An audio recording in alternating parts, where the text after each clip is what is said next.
Bonjour à tous et bienvenue sur Séphiroth et compagnie. Je vous retrouve pour les énergies de la pleine lune, donc du 4 juin, avec un tirage de l'arbre des Séphiroth et de lettres hébraïques. Et puis, on va commencer en numérologie. Mais avant, je vais vous souhaiter à toutes, à tous, un bel été, hein. Normalement on y arrive, mois de juin officiellement, donc je vais vous envoyer plein de lumière, plein j'allais dire plein d'étincelles de joie, voilà, pour que vous puissiez profiter au maximum de cette saison. Alors, on va y aller déjà sur la numérologie, c'est-à-dire le 4-6-2023, on arrive à 17, ce qui nous mène au chiffre 8. Et je voudrais m'arrêter sur ce chiffre, donc qui est d'ailleurs très en correspondance, vous allez le voir avec les deux lettres là, l'envie de matérialiser les choses. Il y a eu à un moment donné en fait une envie de réussite. C'est-à-dire, je vais au-delà du chiffre 7, au-delà de ce qui est dans la matière, et je sais que je dois compter à ce moment-là sur des forces qui me dépassent, sur des choses qui sont largement au-dessus. Il y a une idée de combativité, de détermination. Donc on va voir un petit peu, mais pas n'importe comment. En tout cas, c'est vraiment en lien avec l'idée de la force mentale et même, je dirais, une force physique aussi, hein, d'avoir l'énergie pour le faire. Alors, au niveau du mouvement énergétique, le 8, c'est une énergie qui est concentrée et qui va descendre du ciel et qui vient dans le cœur. Intéressant parce qu'au niveau du reset, de la bonté, j'ai la force à cet endroit-là. Donc, comme si on nous disait, ce qui peut vous booster ici aujourd'hui, c'est la voix du cœur. Dans le manque du 8, c'est quoi? C'est d'avoir peur de son énergie, d'être dans une espèce d'immobilité et de se dévaloriser, de se soumettre, etc. C'est-à-dire, peut-être que justement, des énergies très puissantes comme ça peuvent être un petit peu lourdes à vivre, ou au contraire, alors d'aller dans l'inverse, l'excès inverse, ça va être quoi? Ça va être un trop. Donc, l'abus de pouvoir, aller jusqu'à la destruction, une ambition qui va être trop forte dans le matériel. Voilà. Voilà pour le 8. Alors, ce qu'il y a d'intéressant, c'est que justement, on va commencer donc par cette lettre Nun, qui est une grande lettre de transformation. C'est donc la 14e lettre de l'alphabet hébraïque. Et bon, qui symbolise vraiment tout le monde des profondeurs. Donc l'idée, c'est de révéler ces profondeurs. Il y a l'idée d'alchimie aussi, d'ailleurs, qu'on retrouve avec le nombre 8.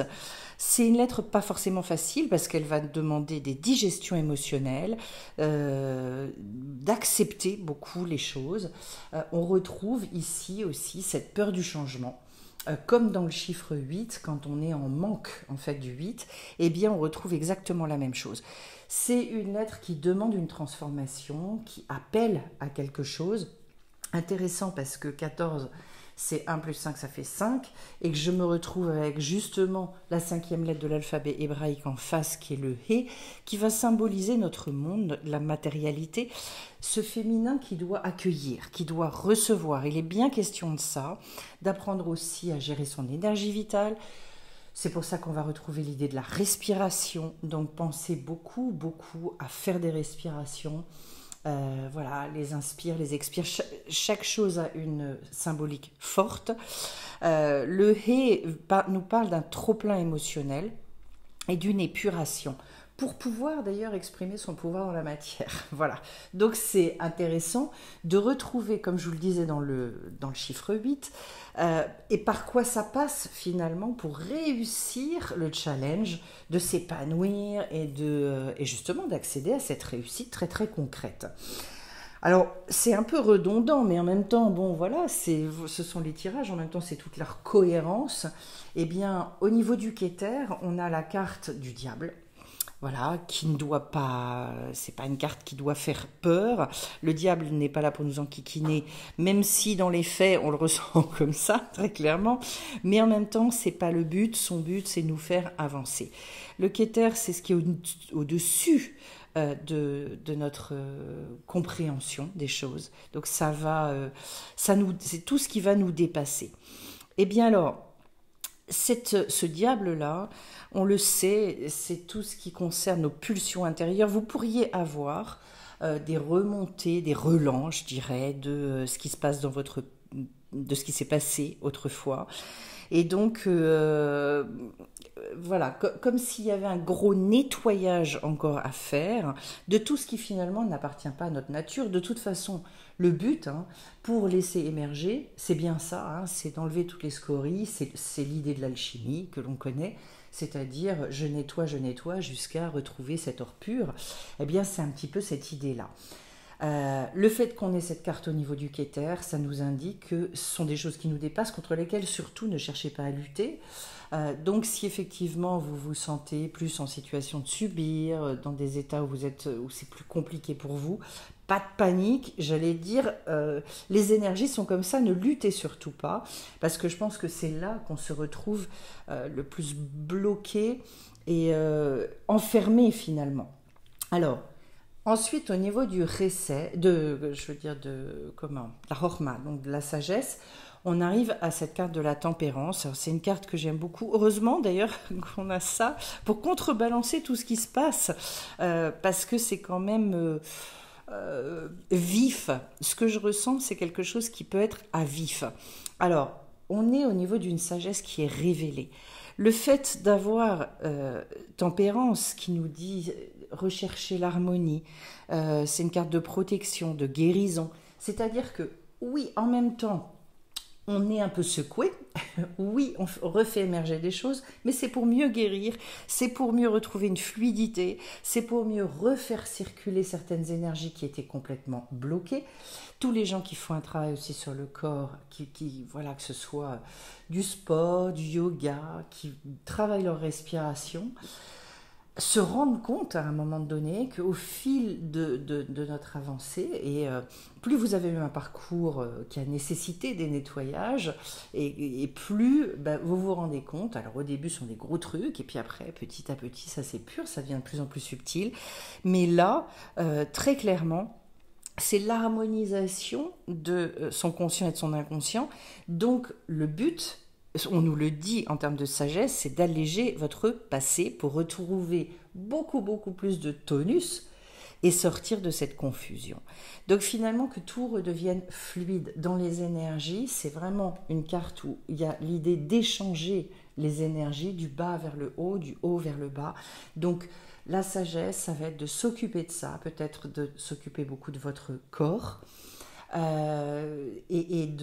alors pas dans le fait de se poser, mais dans le fait d'agir de manière très consciente, volontaire et concrète pour pouvoir, je dirais, calmer le jeu par rapport à tout ce qui se passe. Voilà.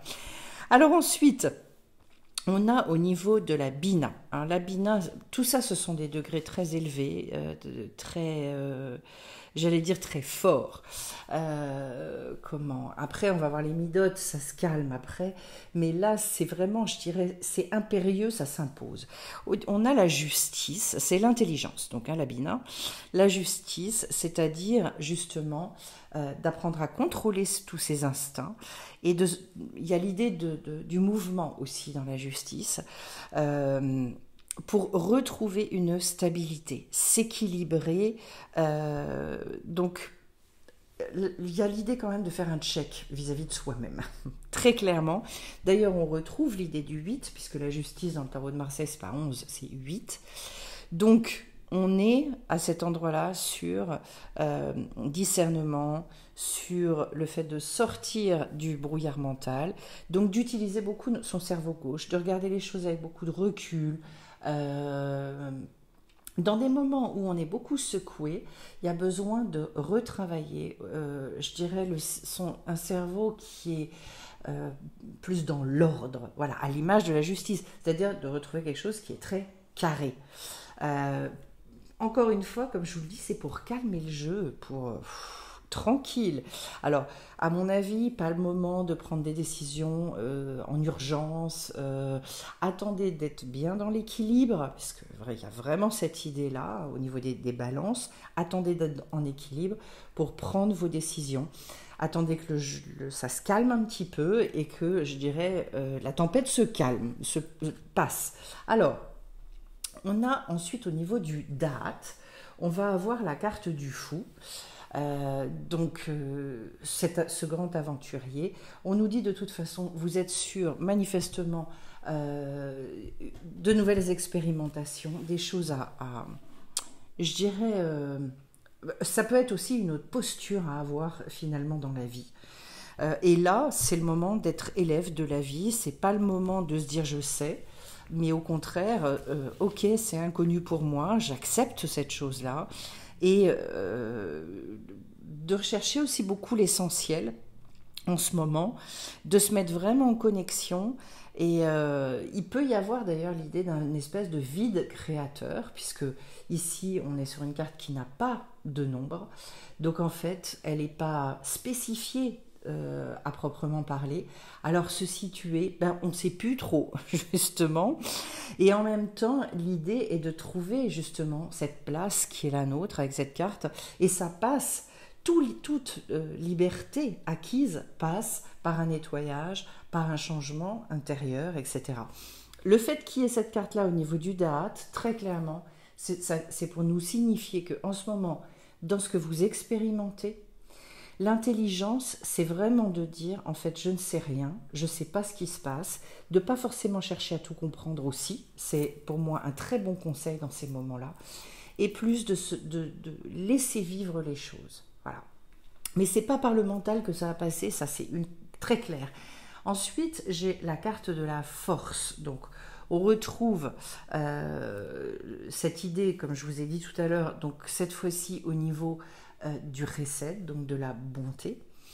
La carte de la force, c'est comme si on vous disait renouveler cette bonté vis-à-vis de vous, redoubler d'amour pour vous, redoubler je dirais de moments peut-être un peu cocoon aussi. Je m'occupe de moi, je fais attention je dirais à prendre soin de moi. J'apprends cette chose-là.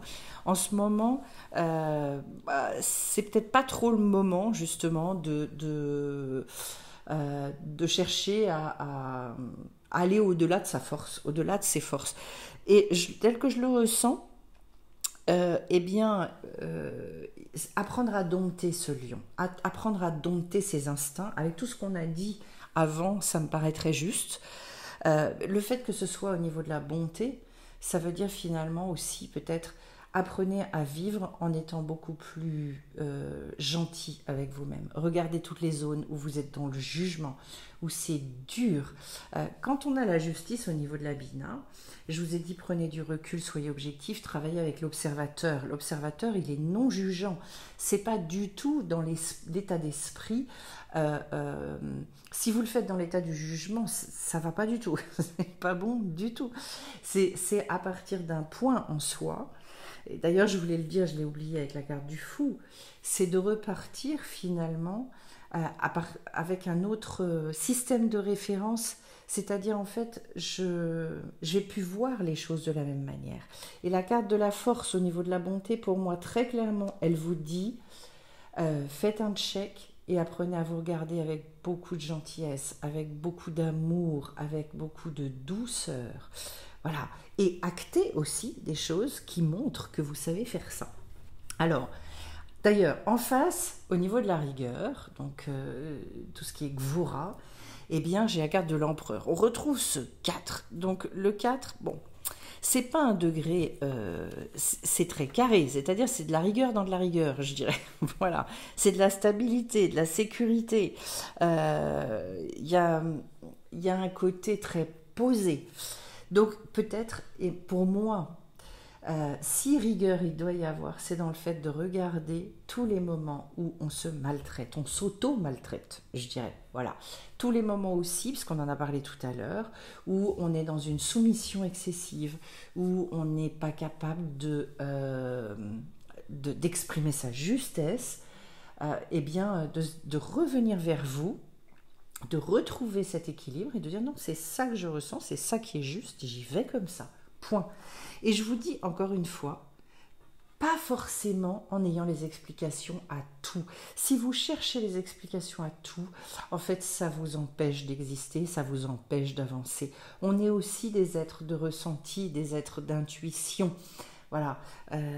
Donc, ceux que ça intéresse d'ailleurs, voilà, n'hésitez pas à participer au week-end sur les 5 sens et l'intuition, parce que vraiment, d'ailleurs, voilà, plusieurs personnes m'ont parlé du fait qu'ils étaient absents, donc je vais remettre une autre date.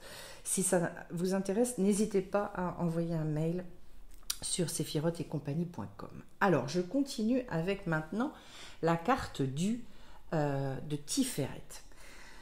Carte d'harmonie, c'est-à-dire que là, on avait donc la force de la bonté et en même temps, vraiment, voilà, il faut que ce soit votre maître mot, c'est ça, et ne dérogez pas à ça. Eh bien, on vous dit quelque part que ça vous remet en mouvement. Parce que quelque part, il doit y avoir des paralysies aussi qui sont liées à une trop grande rigueur vis-à-vis de vous-même, trop de jugement peut-être, trop de... Stop, quoi. Ce qu'on vous dit là, c'est quelque part, c'est fichez-vous la paix. Alors, la carte du chariot, c'est le fait d'arriver à la victoire. Il y a l'idée d'obtenir une souveraineté. C'est-à-dire, effectivement, soyez roi et reine dans votre royaume. L'équilibre, l'harmonie de votre vie, c'est que si déjà vous êtes en accord avec vous-même, et c'est bien ça l'idée. C'est pour ça d'ailleurs qu'on dit de cette carte que c'est une carte où la personne, elle rayonne. Pourquoi ? Mais parce qu'elle est en accord avec elle-même. Donc c'est un soulagement extraordinaire. Et cette idée de souveraineté, c'est vraiment, mais déjà, je suis bien avec moi. Si je ne suis pas bien avec moi, ça va être compliqué que je sois bien avec l'extérieur. Et c'est, je dirais, le maître mot de cette pleine lune. Alors, petite précision et conseil, s'il y a des choses qui remontent comme ça, laissez-les remonter, je dirais, ne rentrez pas dans cet écueil terrible qui est de il faut que je traite le truc. Vous voyez, l'idée de comment ? Mais pourquoi ce truc-là remonte ? Et comment se fait-il ? Et qu'est-ce que j'ai pas compris ? Stop, arrêtez avec ça. Laissez-le sortir. Occupez-vous de votre corps, de vos énergies et traitez-le beaucoup plus en termes énergétiques qu'en termes mentaux. Voilà. On vous dit de retrouver un équilibre mental, de refaire vraiment la part des choses, mais pas à partir du moi-je, à partir de cet observateur qui est plein d'amour, qui est plein de tendresse pour vous-même. C'est à partir de votre âme, c'est à partir de l'être que les choses doivent se travailler. Ensuite, au niveau du Netzach, c'est-à-dire cette grande détermination, eh bien, j'ai la carte de l'ermite. Intéressant parce que vous voyez, en termes de détermination, c'est une détermination douce, sage. La carte de l'ermite, c'est tout ce qui est ce qu'on a vécu, qu'on a déjà alchimisé, je dirais. L'alchimie s'est déjà produite, on a compris des choses. Donc, reprenez peut-être, et si vous avez déjà vécu des choses comme ça, eh bien, souvenez-vous, mémorisez comment ça s'est passé et reprenez le même chemin. Le chemin qui a réussi, naturellement, hein, parce que, voilà. C'est-à-dire, calmez-vous en vous disant, je sais comment ça se passe, je sais très bien par où ça doit passer, stop. J'arrête de me battre, j'arrête de me raidir, mais au contraire, tout dans la souplesse. C'est ça la sagesse. On a la carte de tempérance. Donc, au lieu d'être dans la résistance, non, je suis dans la fluidité. Vous savez, c'est comme dans les philosophies asiatiques, où on est beaucoup sur tous les éléments, le travail des éléments avec l'eau. Et l'eau qui est souple et qui finalement atteint de toute façon toujours son but, parce qu'en fait, elle sait, même si elle se cogne contre les rochers, etc., au bout du compte, elle arrive à aller à sa destination. Eh bien, le fait d'avoir la carte de l'ermite ici, c'est agissez, votre détermination, elle doit venir d'une forme de maturité profonde, et d'une grande volonté de s'accomplir. Mais choisissez bien, l'accomplissement matériel, il va partir de votre accomplissement, je dirais, intérieur, à partir de vos valeurs et de votre être profond et de qui vous êtes devenu. C'est ça qu'on vous dit. C'est pas une détermination, j'allais dire, sauvage, violente vis-à-vis de vous-même. Non, c'est une détermination le fait de vouloir vous apporter la tendresse et l'amour nécessaires. Je vous dirais, c'est les bases de la pédagogie. C'est-à-dire que si, voilà, j'ai passé un diplôme de pédagogie et j'ai bien vu que ce soit avec les enfants ou les adultes, ce qu'on obtient d'extraordinaire, c'est justement dans ces encouragements, dans ce regard extrêmement positif sur l'être. Voilà, donc on est là-dedans. Ensuite, donc, j'ai la carte de l'amoureux, un degré 6 au niveau du Ode, donc de la victoire cette fois-ci. Cet amoureux, il fait des ponts entre les choses. Il va réussir justement à choisir, mais pourquoi? Parce qu'il est passé par l'unification. Donc, cette réunification-là, elle vous apporte cette victoire. On est bien dans l'idée d'arriver à la victoire. Pour moi, en fait, c'est la première carte du jeu du tarot où il y a cette reverticalisation et où l'être peut dire en conscience, je fais des choix. Voilà. C'est-à-dire, je ne suis plus mue par une forme de pulsion, donc d'immaturité. Non, non, c'est en conscience, c'est par rapport à mon être, avec les deux grandes parties de l'être qui sont donc la partie humaine, la partie spirituelle. Et à partir de là, et dans mon cœur, j'arrive à réunir tout ça. Et c'est pour ça que ça s'intitule la carte de l'amoureux. C'est la voix du cœur qui démarre dans le jeu. On est sur un degré 6. Ça correspond au VAV. Et donc, oui, grande carte de reverticalisation. C'est extraordinaire de pouvoir faire ses choix à partir de ce point-là à l'intérieur de soi-même. Ensuite, et au niveau du Yesod, donc le fondement de tout, j'ai la carte de la maison Dieu. Je rejoins cette maison, j'aime beaucoup d'ailleurs, je préfère vraiment l'appellation maison Dieu à la carte, à l'appellation de la tour, parce qu'en fait, de toute façon, et je pense qu'à chaque fois qu'on rejoint cette maison divine, ce temple divin qui n'est ni plus ni moins que notre être intérieur, quand on rejoint ça, il y a l'anéantissement du moi-je. Il y a quelque chose qui s'effondre et il y a l'émergence de quelque chose qui était complètement enfermé. Donc c'est pour ça que c'est une carte que j'adore. Il y en a d'autres que je trouve beaucoup plus difficiles que celle-là à vivre, parce que là, justement, ça y est, on sort des illusions, on sort d'une certaine présomption qui est de dire je sais. Non, on ne sait pas, parce que si on savait tout, de toute façon, on ne serait plus là. Donc, du coup, justement, on découvre un peu plus notre identité. Ça va au-delà. Donc on sort des peurs, on sort de la toute-puissance, mais qu'est-ce que c'est confortable de vivre comme ça. Et on vous dit, c'est le fondement de tout, je dirais, si on vivait systématiquement et tout le temps dans cette dimension-là, qui est ni plus ni moins que la dimension du fou, hein, au bout du compte, hein, eh bien, mais nos vies seraient 10 fois plus light, 10 fois plus dans le plaisir, dans quelque chose mais dans ce qu'on recherche, c'est-à-dire la vie dans le présent. Voilà, je sors de mes petites illusions, je sors de mes enfermements, et là, j'accepte vraiment la vie.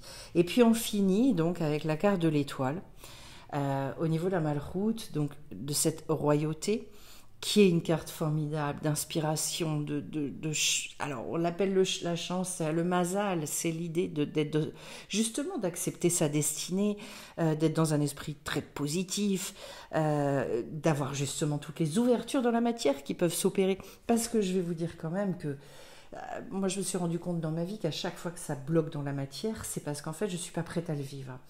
Donc la carte de l'étoile, c'est ce moment où justement ça y est, ça s'ouvre dans la destinée. Vous savez, on croit beaucoup et on voit toute la pertinence de l'astrologie. Ce qu'il y a de très très intéressant, c'est de savoir que justement il y a possibilité de vivre même au-delà de ça. C'est-à-dire, à partir du moment où on s'accompagne, on accompagne toutes ces énergies, je dirais sans être sans arrêt au-delà. Là, de toute façon, la grande majorité, on est tous soumis à cette chose-là, mais de temps en temps, c'est de savoir qu'on a aussi cette possibilité, en tout cas de traverser les épreuves très différemment, de les vivre sur un plan de conscience différent, et du coup, eh bien, de raccourcir considérablement ces choses-là. À partir du moment où, de toute façon, nous, on est prêt, ça avance. C'est très en lien aussi avec l'intuition. Retrouver son étoile, c'est vraiment se remettre sur cette destinée, sur ce mazal. Et donc, pour moi, c'est toute la possibilité de débloquer ce qui a besoin de l'être au niveau de l'action et je dirais, d'incarner sa vérité aussi. Voilà, donc quelque chose qui peut être très positif pour vous. Euh, voilà, et peut-être aussi de retrouver une capacité d'expression qui est très forte. Voilà ce que je peux vous dire sur ce beau tirage de la pleine lune. Je vais vous souhaiter de la vivre et de la vivre vraiment totalement. Et je vous retrouve bien vite sur Séphiroth et compagnie. Au revoir.